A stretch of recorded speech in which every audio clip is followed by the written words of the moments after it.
เขาค่ะอันนี้ก็เอามาเปิดล็อกเลยค่ะเนาะอันนี้ติดล็อกไว้ค่ะเสริมเลยนี่ค่ะเนาะอันนี้ก็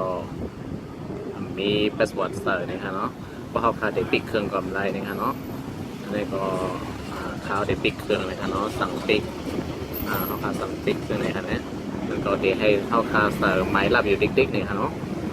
เดี๋ยวปิดเครื่องก่อนเลยเดี๋ยวแห้งก่อนเลยนี่ค่ะโคตรต้นหือนี่ค่ะเนาะทำมาด้วยกันนี่ค่ะเนาะอันนี้ก็ข้าวเด็กๆดีเด็ดปิดเครื่องเลยค่ะเนาะแล้วก็เสิร์ฟรีสตาร์ทเลยค่ะเนาะรีสตาร์ทปุ๊บแล้วก็มาเต็กตีขึ้นเสียงนะครับเนาะแล้วก็ปุ่มโฮมในป้องกันไว้นะครับเนาะ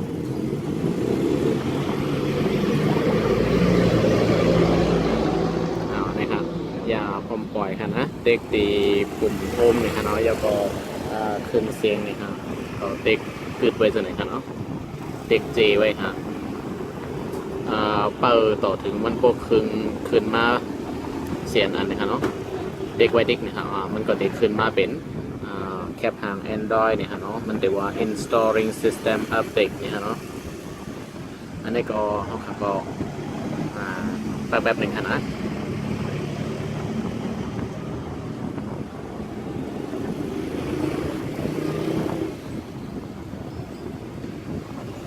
อันนี้ก็จะเป็นแท็บ add 2นะครับเนาะแท็บ add 2 8จุดแท็บ s 8.0นะครับเนาะใช้แท็บ S เป็นแท็บ A นะครับเนาะแท็บ A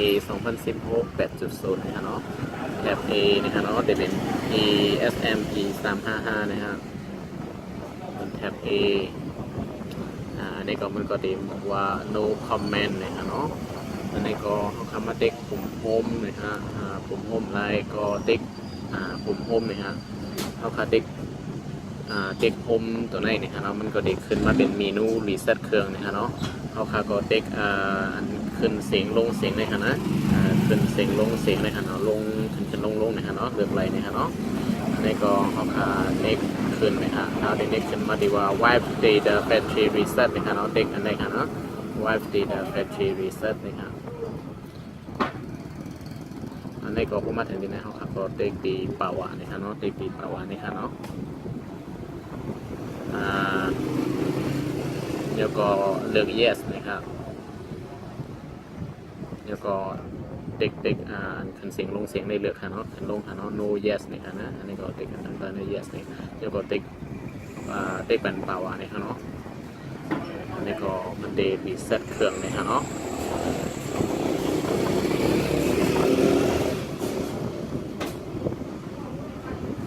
รีเซ็ตเครื่องยาวมันก็จะมีขึ้นมาจากในแทนนะครับก็ว่า reboot system now นะครับเนาะเขาก็ติ๊กเป็นป่าวานเห็นกันนะครับเนาะอันดังหรือสุดๆกันนะ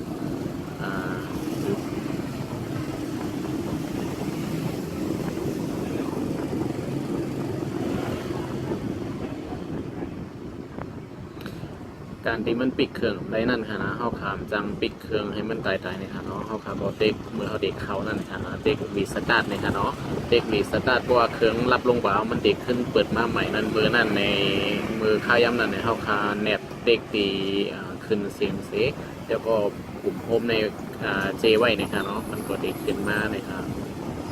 ผมใจจังนั่นในเขาขาเด็กปิดเบอร์มันจังกูบอกนะเขาขาเด็กปิดเครื่องเสียสักไว้เด็ก3 อันนะครับเด็กขึ้นเสียงแล้วก็ป่าวาแล้วก็ปุ่มอมนะครับเนาะจอมกันนะครับเนาะไปการโมเดลป่าวาเนี่ยใช่ก็ไรนะครับเนาะย้อนเพราะว่ามันปิดเครื่องมันไรนะครับเนาะเขาขับเขารีสตาร์ทเครื่องแอร์เปิดมาเด็กดีวอลลุ่มอัพนะครับเนาะแล้วก็อมนะครับเนาะเด็กดีนะครับก็มันจะคำว่าบุตรของมันนะครับเนาะสังเกตว่าเผอมีลองหยาบเกินเนี่ยก็ลองเขาตามด้วยนะครับเทียบตามด้วยนะครับเนาะเคยหมั่งบอกในให้ฟังพี่น้องเขาติดเลยต้องอีเมลนั้นก็ซัมซุงaccount นะครับเนาะเพราะเขาขาดสายไว้เนี่ยมันติด Gmail นะครับเนาะพอติด Gmail ก็เป็นของเขาได้เดี๋ยวมีปัญหานะครับเนาะเขาขาดพอติดต้องไลน์เขาก็พอขึ้นสายอีเมลของเขานั้นเข้ากับไว้ก่อนแล้วนะครับเนาะเพราะว่าเป็นของคนดักก้อนนะครับเนาะก็ถามเป็นก่อนนะครับเนาะว่าต้องไลน์หรืออีเมลเนี่ยครับเนาะสังเกตว่าต้องอะไรในอย่าไปเฮ็ดปันเขาเนี่ยครับเนาะเพราะเฮ็ดปันในก็เข้าข่ายก็โปรมันหลอก Gmail มาในเข้าข่ายเดลิเกตลิปัญหาเปิดเนี่ยครับเนาะเพราะเขาหมอเกตลิก็ดีนี่ครับ สังเกตว่าเขาหมอเกลิดเนี่ยเขาเดี๋ยวเลยก็จูดีร้านซอมร้านเมย์ปงเสียให้เปิดกดจีเมลมันออกปั่นในเขาขาก็ดีเจงนึงนะครับเนาะขาดอันนี้เขาขาดจำได้ขนาดจอมันติด Gmail ค่ะนะโปงติดก็เป็นสั่งนะครับเพราะ Gmail มันขับไว้นะครับเนาะมันก็เดี๋ยวเอาออกอยากทันอีกหนึ่งเลยครับเนาะ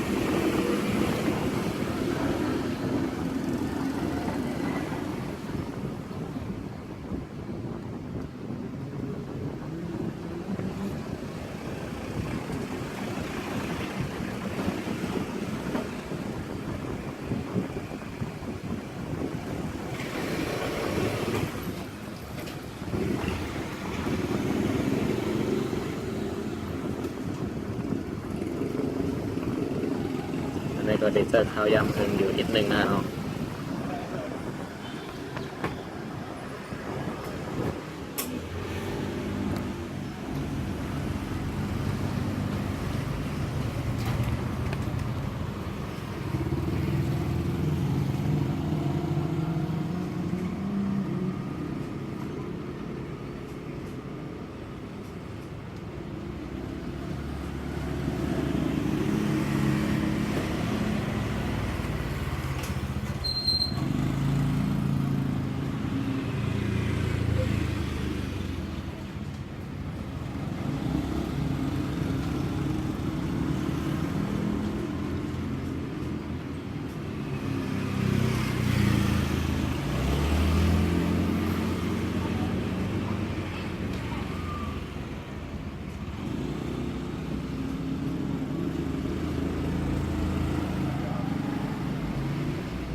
อันนี้ก็ขึ้นมาแล้วเลยค่ะเนาะมันเด็กขึ้นมาเป็นเชิงในเลยค่ะเนาะ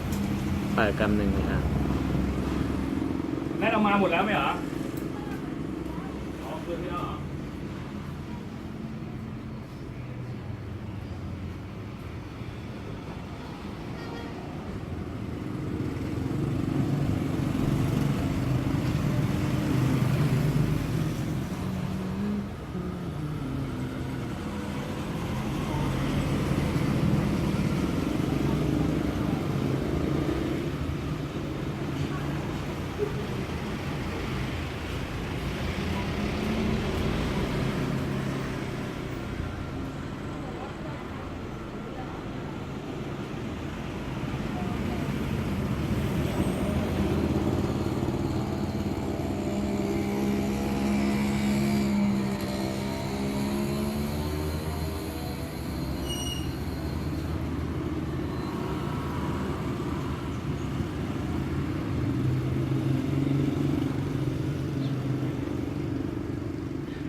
เข้ามาดีในค่ะเนาะน้องค่ะก็เลือก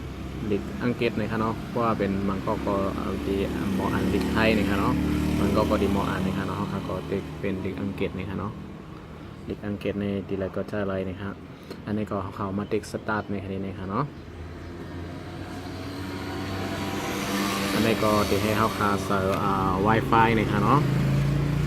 เขาคาใครใส่ก็ไล่ใส่ก็ไล่ในค่ะเนาะเพราะว่าเขาคามี Wi-Fi ในก็ใส่ในค่ะเนาะพวกมีเนี่ยก็เขาก็ติ๊กแน็กตรงนี้นะครับที่ในค่ะนะแน็กนะครับเนาะ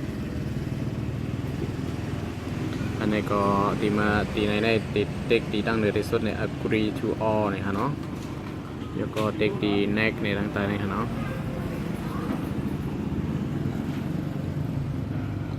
แล้วก็วันที่เนี่ยค่ะเนาะอันนี้ก็ใครตั้งก็ตั้งไลน์เนี่ยค่ะเนาะเมื่อในวัน 14นะคะเนาะเดือนโอ้2018คน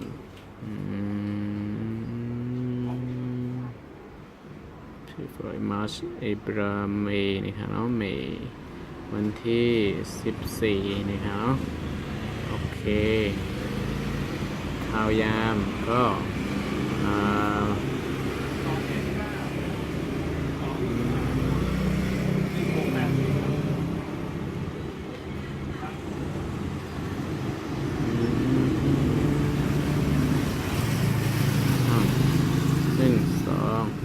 13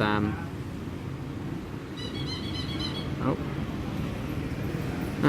อันนี้มันตั้งเอาค่ะเนาะข้ามบอกอะไรเนี่ยฮะเพราะเขาขาดต่อ Wi-Fi มันเด็กเข้าห้องโกงค่ะเนาะ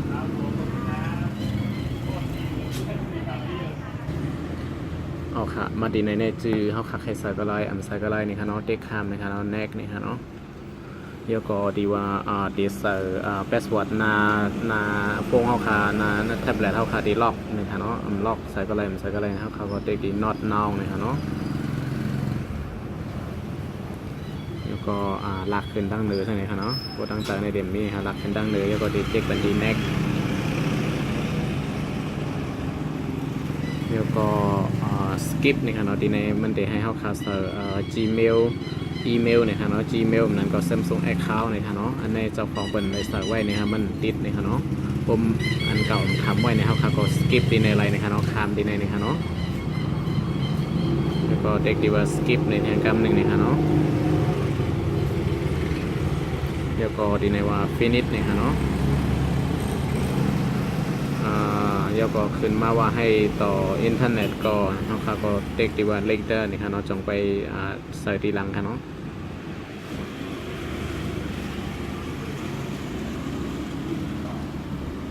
อันนี้ก็เป็นอันเย้าโตดีงามเลยค่ะเนาะติด Gmail เนี่ยค่ะเนาะเขาก็ล่างเครื่องมันไรเนี่ยค่ะเนาะมดเก่งเนี่ยค่ะเนาะหรือสั่งเนี่ยค่ะเนาะพวกเขาขามีแค่พางว่าสั่งอันลองยาในพวกเขาขาได้เฮ็ดจังไดได้เด่มไรเนี่ยค่ะเนาะมันได้ถูกล่างมดเนี่ยค่ะเนาะสังเกตว่าพี่น้องเขามีลองบางเจ้าบางลองที่มันลองยาในก็เปิดจูดีล่างเปินเลยครับเนาะเหมือนในก็มีกันได้หนึ่งในค่ะเนาะย้อนฝากถึงพี่น้องเขาอย่าลืมกดติดตาม subscribe ใน YouTube ในค่ะเนาะเหมือนสมกุ๊กกุ๊กค่ะ